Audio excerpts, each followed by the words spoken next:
hermanos, soy el hermano Manuel de la Iglesia Cristo Pan de Vida. Un día más dándole gracias a Dios. Voy a compartir la palabra del Señor que se encuentra en Salmo 51, versículos 16 y 17. Dice así la palabra del Señor: Tú no deseas sacrificio, de lo contrario te ofrecería uno. Tampoco quieres una ofrenda quemada. El sacrificio que sí deseas es un espíritu quebrantado. Tú no rechazarás un corazón arrepentido y quebrantado, oh Dios. Amén. Este Salmo 51 lo escribió David cuando ya había cometido adulterio con Betsabé. Es un salmo en el cual nos demuestra el arrepentimiento real y verdadero de David. David en este salmo le clama a Dios y le dice que lo limpiara de sus pecados, que limpiara su espíritu, su alma, que lo dejara blanco como la nieve, pero que no quitara su presencia ni tampoco quitara su Espíritu Santo. David había encontrado esa clave de decir: Dios no quiere sacrificio, ni ofrenda, ni holocausto. Dios lo que quiere es un corazón quebrantado, un corazón humillado, un espíritu quebrantado. Eso es lo que Dios quiere. Y David lo hizo. En segunda de Samuel, en el capítulo 11 y 12, en el capítulo 11 encontramos cuando cuenta la historia de David, que cometió adulterio con Betsabé, y no solo adulterio, sino que mandó a matar al marido, al esposo, que era Urías elitita.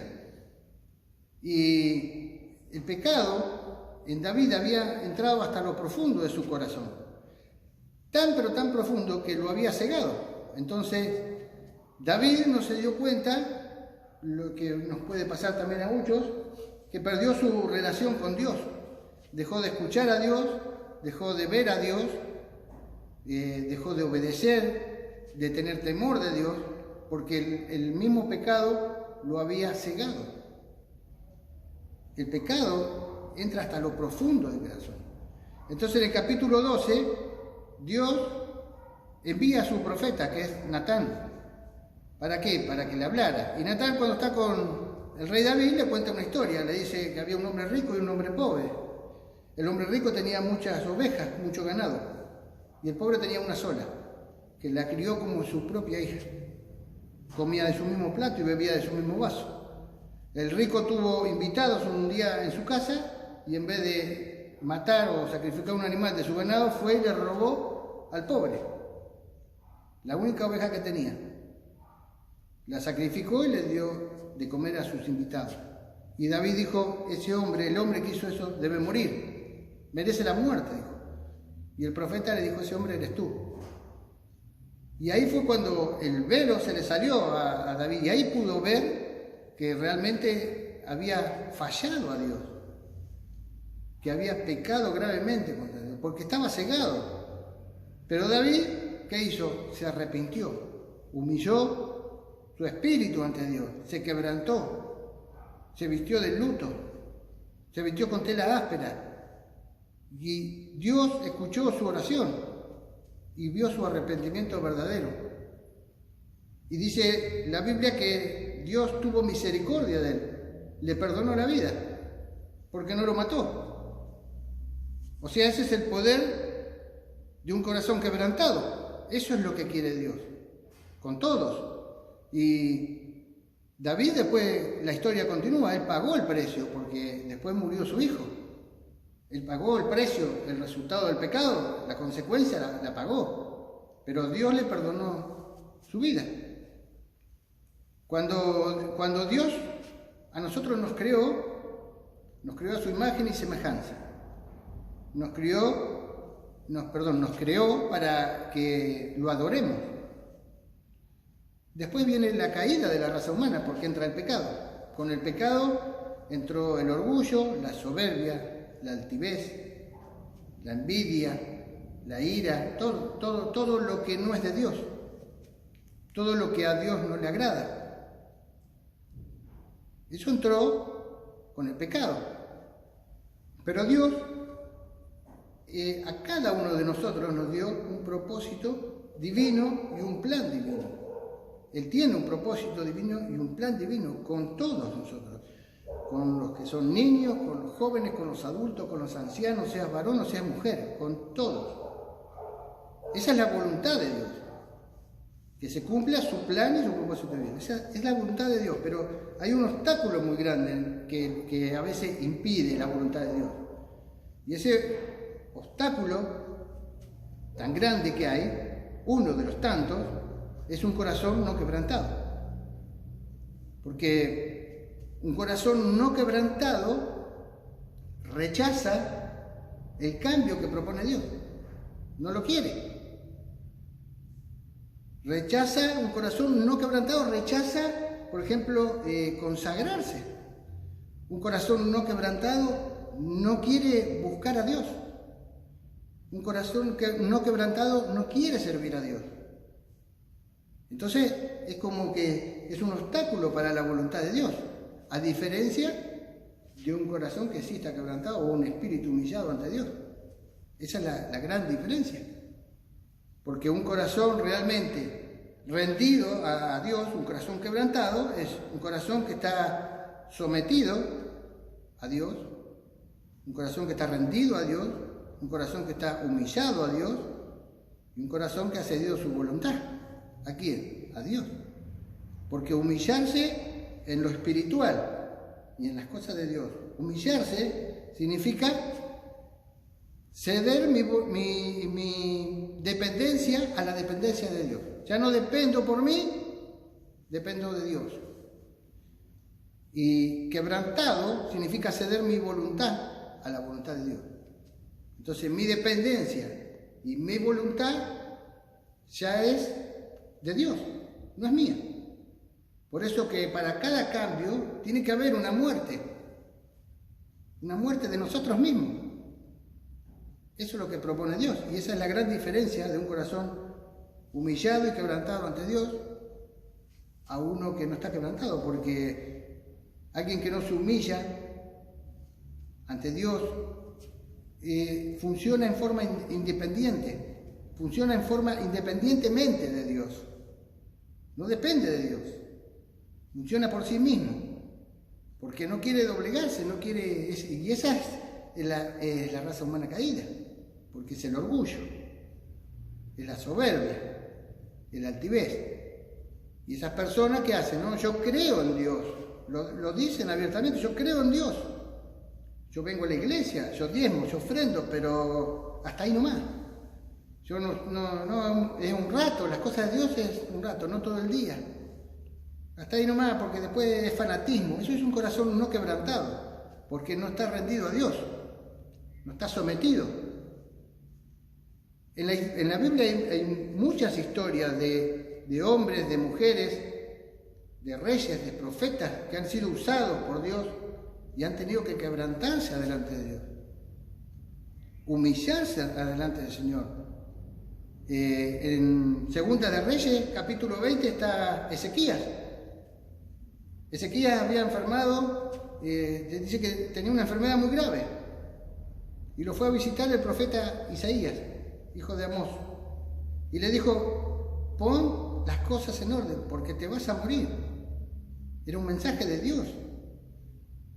Pon las cosas en orden, porque te vas a morir, no te vas a recuperar de esta enfermedad. ¿Y qué hizo Ezequías? Dice la Biblia que él se giró y puso su rostro contra la pared y comenzó a orar a Dios. Y dice que lloraba y lloraba amargamente y lloraba con gran lloro, dice otra versión de la Biblia, porque él quebrantó su espíritu, quebrantó su corazón delante de Dios.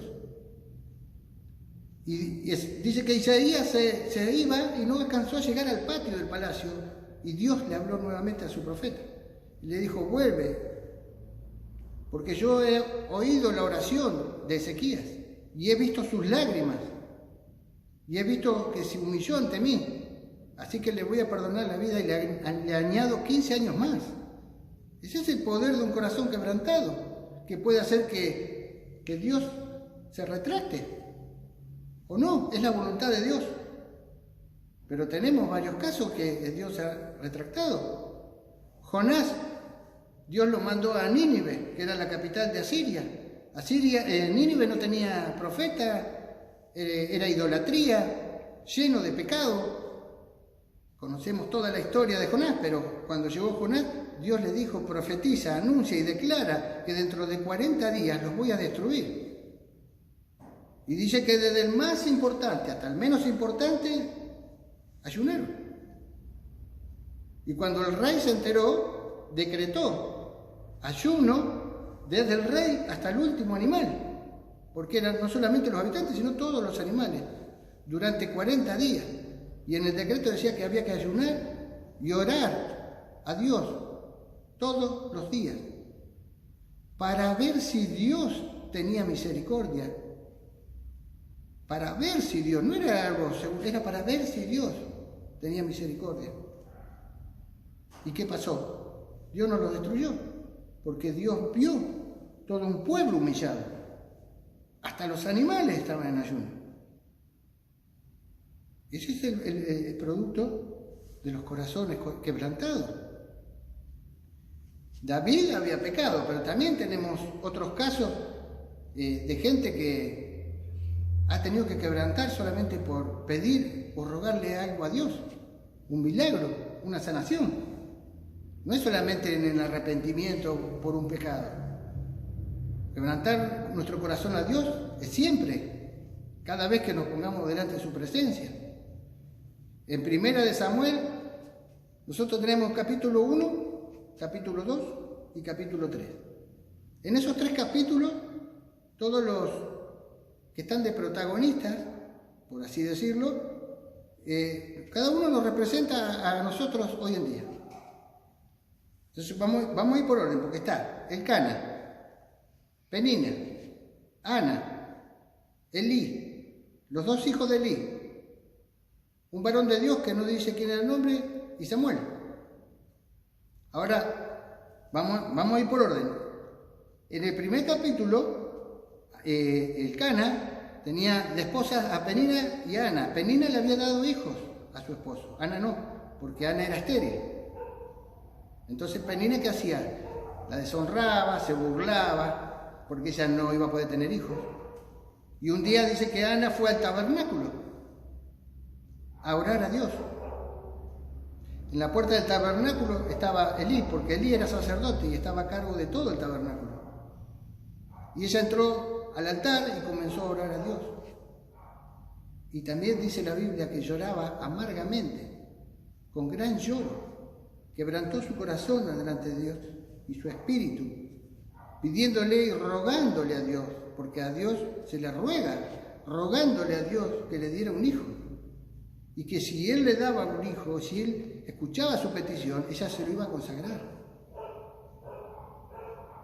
Que en ese momento fue que Elí vio el altar y la vio a ella orando, pero vio que se movían sus labios, pero no escuchaba su voz, entonces pensó que estaba ebria. Y Dios escuchó la oración de Ana. Y Ana quedó embarazada y tuvo un hijo, y le puso por nombre Samuel, que significa se lo pedía a Dios. Y cuando fue destetado, lo llevó al tabernáculo y se lo dejó a Elí para que aprendiera todo sobre el sacerdocio. Dios escuchó el ruego de Ana. Dios vio sus lágrimas. Después tenemos en el segundo capítulo cuando viene el varón de Dios y le dice a Elí: Dios decretó juicio sobre tu vida y sobre la de tus hijos. ¿Por qué? Porque los hijos eran pecadores, blasfemaban contra Dios. Y hacían lo que querían con los sacrificios y la ofrenda, porque ellos estaban a cargo. Todo el pueblo lo sabía, y Elí no hacía nada. Y la palabra de Dios le dijo que él honraba más a sus hijos que a Dios, porque no los corregía. Esa fue una advertencia. ¿Qué hizo Elí? Nada. Y en el tercer capítulo ahí pasamos cuando Dios le habla 3 veces a la noche a Samuel, todos conocemos la historia, y en la 4ª vez es cuando Samuel se levanta y le dice: heme aquí, Señor, habla que tu siervo oye. Y Dios le habla y Dios le dice: voy a hacer juicio sobre Elí y sobre sus hijos. Los voy a matar. Y les voy a sacar el sacerdocio a toda su descendencia. Porque Elí no oyó mi advertencia. Elí era un sacerdote descendiente del sacerdote. Y su antepasado era Aarón. O sea que Elí estaba a cargo de todo el tabernáculo, de los sacrificios, de las ofrendas. A la mañana siguiente, Samuel le tiene que decir a Elí lo que Dios le dijo. Y le dijo, Dios me dijo esto, esto y esto. ¿Y qué hizo Elí? Dijo que haga como le plazca, porque es su voluntad. Entonces, ¿qué queremos? ¿Qué enseñanza nos deja? Elí era un sacerdote, pero Elí con su ostentación, si la llevamos a este tiempo, es como que Elí dijo, bueno, que haga lo que quiera. No le importó. Elí demuestra un hombre totalmente vacío de Dios. Un hombre que no tiene relación con Dios. Un hombre que no tiene el corazón quebrantado ante Dios. Porque eso pasa con un hombre que no tiene corazón y el espíritu quebrantado ante Dios. No le importa lo que diga Dios. No le importa lo que piense Dios. No le importa. Y Dios hizo juicio sobre su vida y sobre la de sus dos hijos. Pero ahí tenemos la diferencia que nos enseña David y Elí. Y Elí era sacerdote, David era rey. Pero David, a pesar de su pecado, él se arrepintió y reconoció su falta. Y derramó lágrimas delante del Señor y quebrantó su corazón y humilló su espíritu. Él mismo se humilló delante de Dios. Elí no hizo nada. Y eso es lo que nos pasa. Porque si no quebrantás tu corazón, si no te humillás ante Dios, podés estar acelerando el juicio de Dios en tu vida. Pero Dios, por eso hizo todo perfecto, porque Dios conoce las intenciones de cada corazón. Entonces no puede por ninguna forma ser burlado. Y acá muchos dirán, ¿pero qué? ¿Es necesario derramar lágrimas? Sí, lo dice la Biblia, no lo digo yo. La Biblia lo dice. Pero no lágrimas que nosotros le llamamos de cocodrilo, no. Hay que quebrantar el corazón y humillarse delante de Dios, reconociendo que Él es Dios. Por eso el quebrantamiento comienza por la adoración.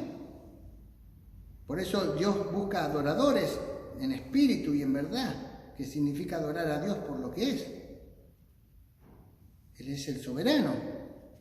Él es el creador de los cielos y la tierra. No podemos pasar por alto por eso, de quién es Dios. Esa es la verdadera adoración. Tenemos muchas historias, pero ¿por qué no hay hoy en día quebrantamiento? ¿Por qué? ¿Por qué la gente no llora? ¿Por qué la gente está toda con el corazón endurecido? Por el orgullo. Porque no pueden romper ese obstáculo que impide es como si fuera una corriente, no como si fuera, es la corriente de agua viva de Dios. Y es como si en el medio le hacemos un dique. Entonces el agua queda frenada y no pasa. Y lo que hace es pasar a chorrito, de a poquito. Y esos son los que se conforman, porque un día los ministra el Espíritu, a la semana los ministra de nuevo. Entonces lo que hay que romper es este dique, que es un corazón no quebrantado. Cuando saques este dique, el agua va a fluir. El Espíritu de Dios va a fluir.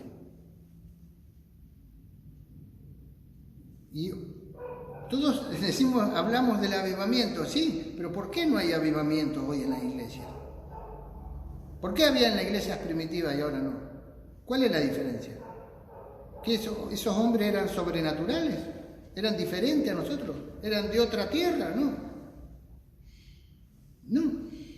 Ellos clamaban a Dios por un avivamiento. Clamaban a Dios, quebrantaban su espíritu delante de Dios. Derramaban lágrimas, quizás toda la noche, por un avivamiento. y el avivamiento venía. Pero lo que pasa es que el avivamiento tiene que empezar por nosotros. Si no, no puede haber un avivamiento en el pueblo de Dios. Primero tiene que estar en nuestro interior. Un corazón quebrantado busca todos los días de Dios. Si en la intimidad con Dios no te quebrantás, o tu espíritu no ha sido quebrantado, o no has derramado lágrimas delante de Dios, y vas a tener que aflojar tu corazón. Estos son corazones endurecidos. Que Dios lo único que dice, yo quiero el corazón. ¿Qué es lo único que nos pide? El corazón disponible, nada más. Disponer tu corazón y quebrantarlo delante de mí. Del resto me ocupo yo. Eso lo pide Dios. De todo el resto se ocupa Dios. Pero tenemos que dejarlo entrar. ¿Y cómo puede entrar si nosotros mantenemos nuestra independencia? Mantenemos nuestra vida en el mundo, nuestro horario con el mundo, y no estamos bajo la presencia de Dios. Porque no podés estar bajo la presencia de Dios por horario. Es imposible. Es imposible. Dios no puede en esos corazones. Necesitamos derramar nuestro espíritu delante de Dios. Dios nos está llamando a eso. Elí es el típico hombre cristiano de hoy, que no hay nada que lo quebrante, porque también está lo tradicional, lo que traemos de antaño, que no, ¿y cómo voy a llorar yo si están mis hijos? Y no, ¿cómo voy a llorar? No, queda mal, está mi esposa, no. El hombre no llora. Eso son culturas y tradiciones, como las religiones. Y eso impide que Dios pueda trabajar. Ahora, nos enseña que el quebrantamiento no es solamente cuando hay pecado, en arrepentimiento. No es solamente cuando le estamos pidiendo a Dios, Señor, un milagro o en nuestra vida o una sanación. No, es en todo momento, porque cuando hablas con Dios y le pedís, y le das gracia por todo lo que te da, ahí también tenés que quebrantar tu corazón. Si no es cuando le pedimos y cuando cometemos el error nos quebrantamos. No, en todo momento tiene que ser. En Lucas capítulo 7, del versículo 36 a 50, conocemos, hay una historia que dice que Simón, el fariseo, lo invita a Jesús a cenar a su casa. Jesús va, pero hay una mujer en el pueblo que era de mala vida. Cuando la mujer se enteró que Jesús estaba en la casa de Simón, entró y se arrodilló y comenzó a llorar a los pies de Jesús. Y dice que con sus lágrimas le lavó los pies y con su cabello lo secaba. Y que había llevado un frasco de alabastro con un perfume carísimo. Simón, el fariseo, el de corazón no quebrantado, que él, en su pensamiento dijo, si este hombre es profeta, se tiene que dar cuenta que esta mujer es pecadora. Y Jesús sabía lo que estaba pensando. Entonces le dijo Simón, y le cuenta una historia, de que un hombre le había prestado dinero a dos personas, a uno 500 piezas de plata, al otro 50, que después ninguno de los dos se la pudo devolver el dinero, y este hombre les perdonó la deuda. Y Jesús le dijo, ¿quién lo amó más?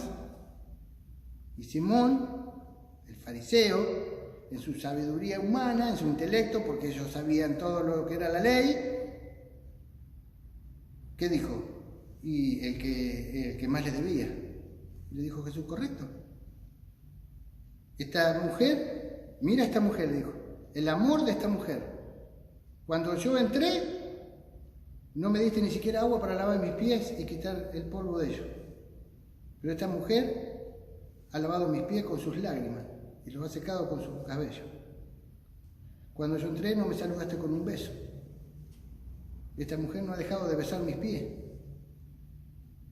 No me ungiste mi cabeza con aceite. Esta mujer ungió mis pies con su perfume exquisito.